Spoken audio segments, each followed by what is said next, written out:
¿Por qué filosofía aquí y ahora especiales? Hay temas insoslayables de pensar, de reflexionar y ofrecer nuestra propia interpretación de los hechos históricos.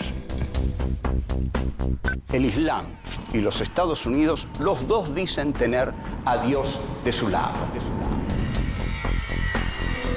La guerra del Paraguay es un genocidio silenciado. Había que liquidar al Paraguay. El Paraguay de Francisco Solano López. Vamos a hablar de literatura y política para pensar el compromiso del escritor. Los ejemplos de Sartre, Rodolfo Walsh, como el Eternauta de Oestergel que dice: desde ahora estamos solos, completamente solos. ¿Quiénes pensaron la Argentina de otra manera? John William Cook. El peronismo es el hecho maldito del país burgués. Raúl Scalabrini Ortiz queda en el recuerdo de todos como uno de los principales representantes del pensamiento nacional y popular. El imperativo más profundo que tenemos: pensar por nosotros mismos. Filosofía aquí y ahora especiales. Pensadores. John William Cook. 1. Libertad de prensa y monopolios mediáticos. 2. El golpe del 55 y la resistencia. 3. Sobre los burócratas y la vanguardia. 4. La violencia libertadora de los oprimidos. 1. Libertad de prensa y monopolios mediáticos. Hoy nos vamos a ocupar de una figura relevante, no solo de la política argentina, sino del pensamiento argentino. Nos vamos a ocupar de John William Cook. John William Cook es el ideólogo más importante de la izquierda peronista y hasta podría decirse en un sentido que inventó a la izquierda peronista porque fue el dirigente más izquierdista durante el primer gobierno de Perón. Cook nació en La Plata, era hijo de un dirigente radical de origen irlandés. Cook dejó varios escritos, notables escritos, y sobre todo creo un libro que se llama Peronismo y Revolución, y otro, La lucha por la liberación nacional. Los comienzos de su vida política se dan dentro del radicalismo porque su padre era radical y el joven Cook surge a la vida política apadrinado, está muy bien dicha aquí la palabra, apadrinado por su padre, de quien aprende los primeros tiras y aflojes de algo tan complejo como es la actividad política. Lo sorprende el golpe del 4 de junio de 1943, donde surge el peronismo. Ahí Cook se empieza a interesar por una figura que se va abriendo paso entre los militares del GO, de Grupo de Oficiales Unidos o Gobierno, Unidad, Orden. Ahí Cook ve que uno de esos coroneles que hay en el GO se destaca de los demás porque tiene una profunda vocación social y fija su vista en este coronel, que es el coronel Perón, y que ya sabemos lo que hace. El coronel Perón ve que hay un caudal político al que nadie le da cobertura política, que son los migrantes internos, y él les da esa cobertura política.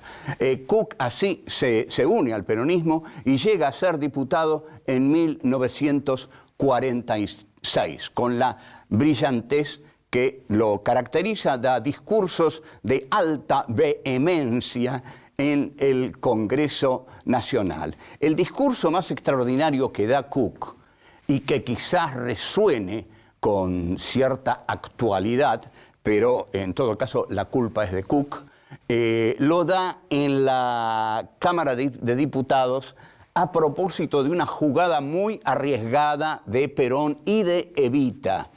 que es el cierre del diario La Prensa, el diario de los Gainzapaz, un diario oligárquico que atacaba ferozmente al gobierno peronista. Entonces, el discurso que da Cook en la Cámara de Diputados, que se lo pide Evita muy especialmente, dice, creemos en la libertad de prensa, pero vamos a ver en qué no cree.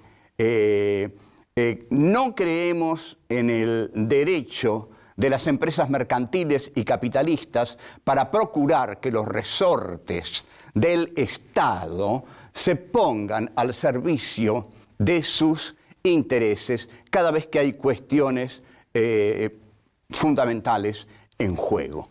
Con lo que está diciendo que el Estado no va a apoyar a las empresas capitalistas monopólicas, sino que, por el contrario, cuando las empresas capitalistas monopólicas se excedan en el poder conglomerado que tienen, porque eso es un monopolio, una conglomeración de poder, el Estado va a intervenir. Los diarios grandes siempre estuvieron en manos de poca gente. Esa poca gente estaba poderosamente vinculada a los negocios, a las finanzas y a los intereses del imperialismo en el país. Cook dice claramente que no se puede confiar en no se puede confundir la prensa con las empresas periodísticas. Una cosa es la libertad de prensa y otra cosa es la empresa periodística. Este es un concepto muy interesante que Cook ya marca en esa época. Una cosa es la libertad de prensa y otra cosa es lo real, la libertad de las empresas, que esto es lo que señala Cook. Volvemos. 2. El golpe del 55 y la resistencia. Se produce el golpe de 1955, el 16 de septiembre. Es un golpe terminante, porque está precedido del bombardeo a una ciudad abierta. Por primera vez, por única vez, se bombardea Buenos Aires.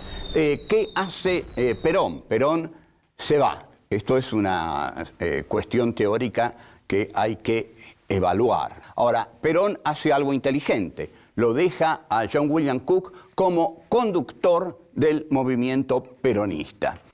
Cook piensa que la resistencia a la revolución de derecha liberal del 55 es posible y hay que organizarla.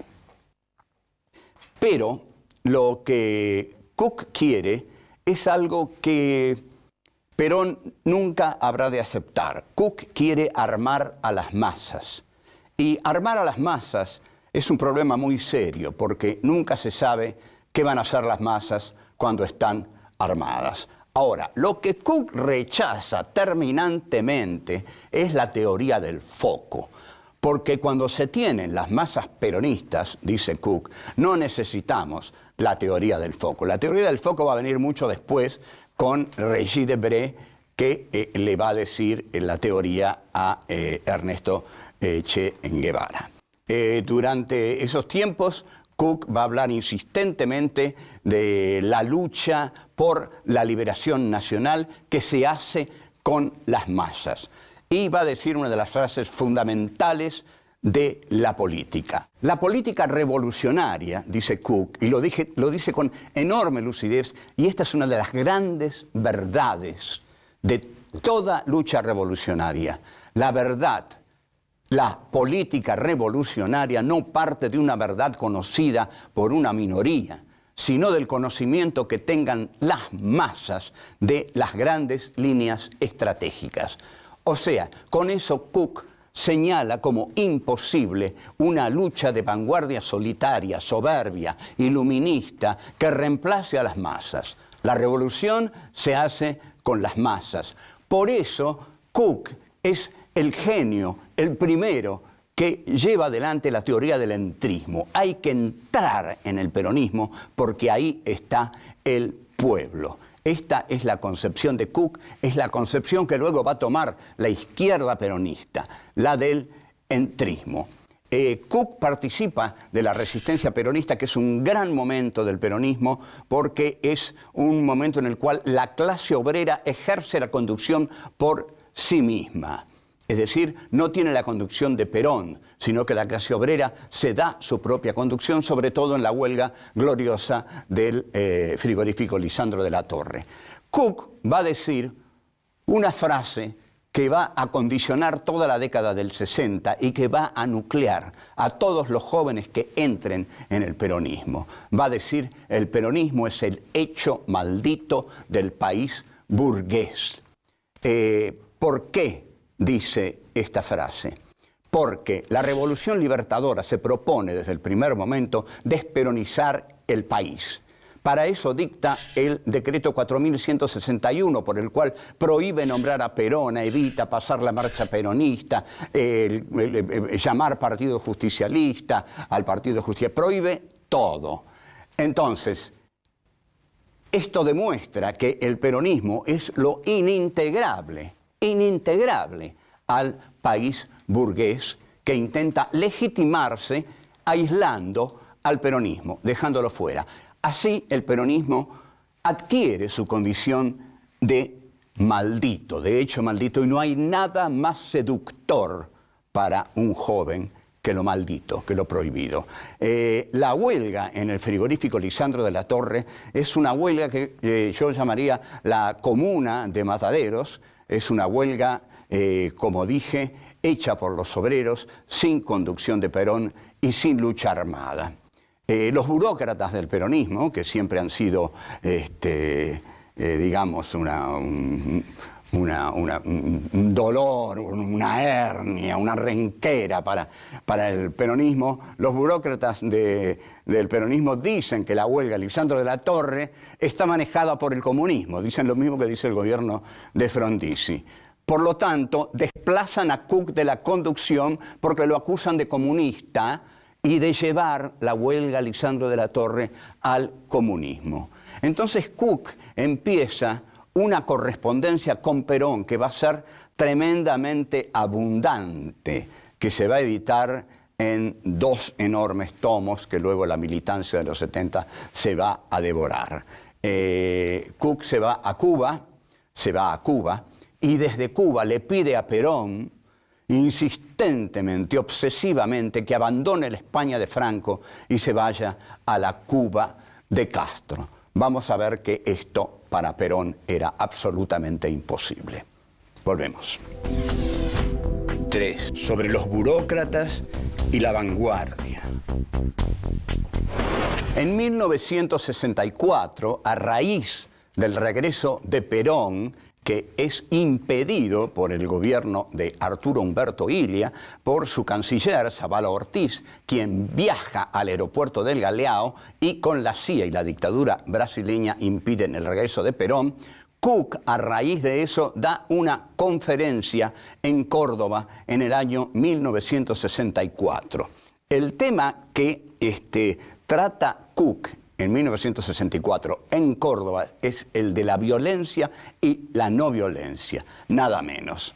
La no violencia, va a decir Cook, es instrumentada siempre por la burocracia reformista.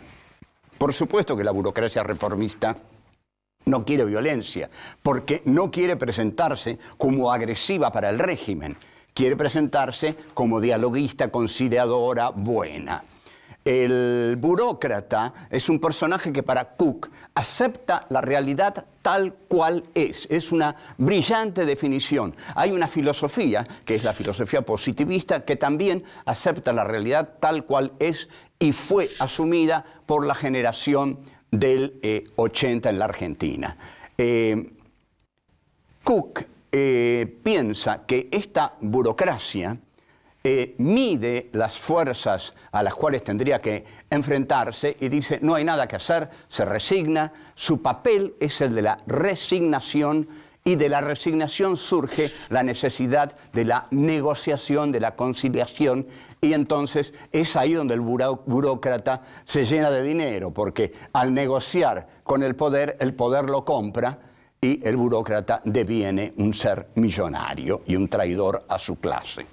Pero por el contrario, la secta iluminada que cree que la violencia puede crear la realidad a través de la voluntad revolucionaria de aquellos que creen en la violencia, también es denostada por Cook. El voluntarismo es nefasto, porque lo que cree el voluntarismo es que la voluntad crea la realidad, que la voluntad es más fuerte que la realidad.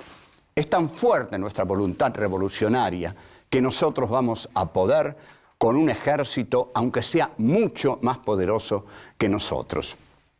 Entonces, Cook va a decir que la violencia sin fundamentos teóricos también es una simplificación de la realidad que implica sacar del contexto revolucionario a las clases populares. Entonces, ya no se parte de la lucha de clases, sino que se parte de la voluntad revolucionaria de una minoría ilustrada, iluminista, que termina en la soberbia individual.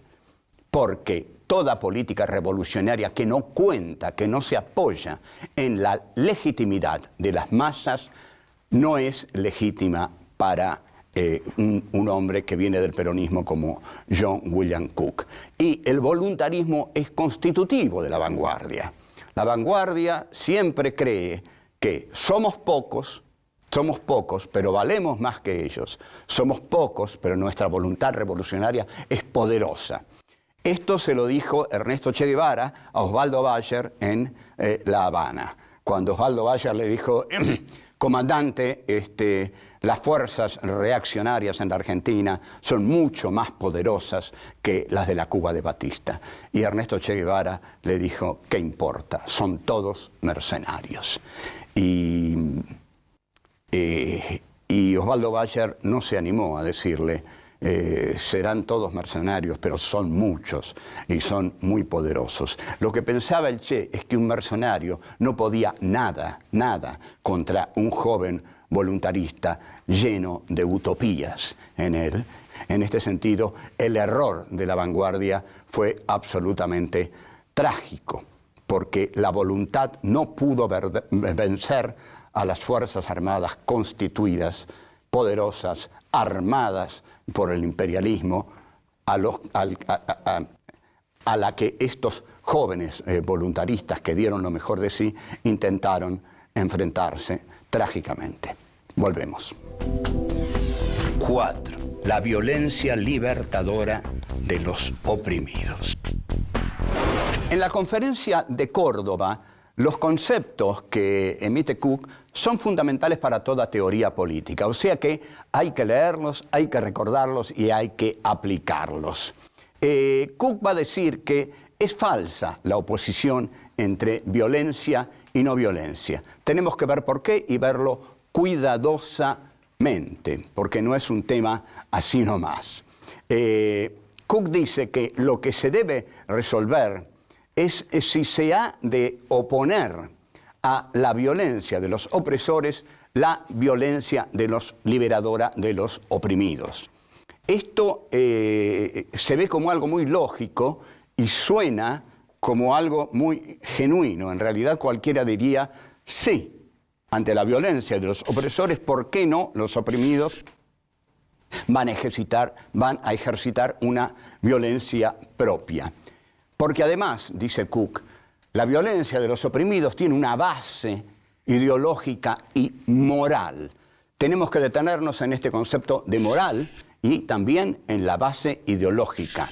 La violencia que se ejerce contra los opresores es una violencia contra los enemigos de los seres humanos. Si esta violencia es en efecto una violencia contra los enemigos de los seres humanos, entonces esta violencia es legítima. La violencia de los oprimidos es legítima porque nada menos tiende a defender la dignidad de los seres humanos. En este sentido es altamente moral.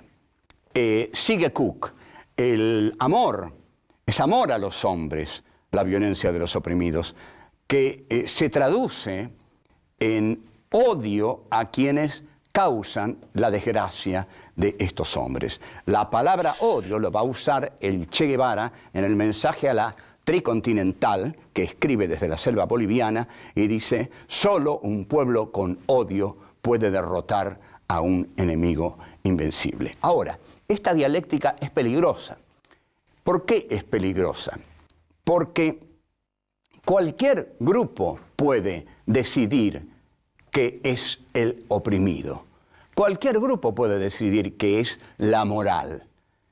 ¿Cómo se decide cuando un grupo es el grupo oprimido? ¿Cómo se decide cuando un grupo realmente encarna la moral? Bueno, la violencia siempre se basa en absolutos. Siempre se mata desde un absoluto. La Revolución Francesa mataba desde la diosa razón. Robespierre y Saint-Just mataban desde la diosa razón. La Revolución rusa mataba desde el sufrimiento del proletariado y del campesinado ruso. La Revolución Nacional Socialista mataba desde la pureza de la raza. Luego las revoluciones socialistas matan desde el hombre nuevo, y ni hablar aquí, el genocida Videla mata desde el estilo de vida argentino. O sea, ¿cuál es la violencia del sometido? La violencia del sometido, ¿cómo decidir que es legítima? Bueno, si nosotros vamos al problema de Argelia, ahí tenemos un pueblo colonizado que lucha por su descolonización. Ahí sería difícil ver que esa violencia no es legítima, pero la que es difícil es la historia humana. En el siglo XX, todas las revoluciones que se hicieron para salvar a la condición humana, todas las revoluciones que se hicieron para salvar a los oprimidos de su opresión, terminaron generando una nueva dictadura, una nueva opresión. Es decir, hay un desencanto con las revoluciones socialistas del siglo XX, e incluso el filósofo cordobés Oscar del Barco llegó a decir que nada le ha hecho peor al socialismo que las revoluciones socialistas del siglo XX. Pensemos en la Revolución Rusa, que finalmente es copada por Stalin, el partido de vanguardia, la ideología como dogma, y luego vienen las purgas de todos los disidentes. Pero Cook muere en 1968. Cook muere creyendo en la revolución. Cook no asiste a todas las etapas terribles de desencanto que hemos tenido que asistir nosotros, y sobre todo Cook no vive la dictadura terrible de Videla. Cook mantuvo una larguísima correspondencia con Juan Domingo Perón cuando Juan Domingo Perón estaba en Madrid. Lo esencial de esa correspondencia es que Cook le dice al general Perón: usted no puede no estar en América Latina porque aquí usted va a oler la revolución. Porque la revolución que está ocurriendo en América Latina, usted no solo tiene que verla, tiene que olerla, tiene que sentirla, tiene que estar aquí.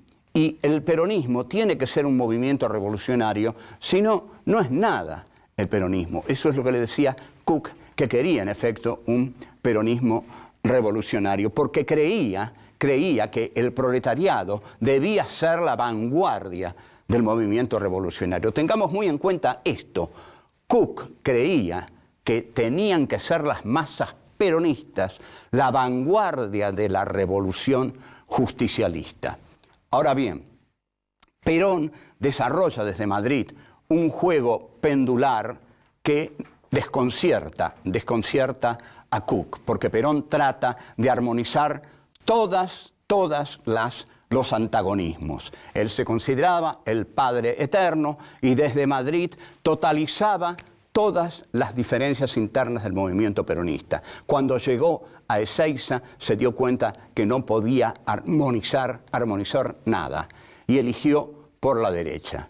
Cook y Perón tenían un desacuerdo fundamental. Para Cook, el peronismo debía ser revolucionario basándose en las masas del peronismo. Si para algo tenía las masas el peronismo, era para hacer la revolución. Perón siempre vio a las masas más como factor de presión que como factor de poder. Esta idea profundísima los separó para siempre. Chao.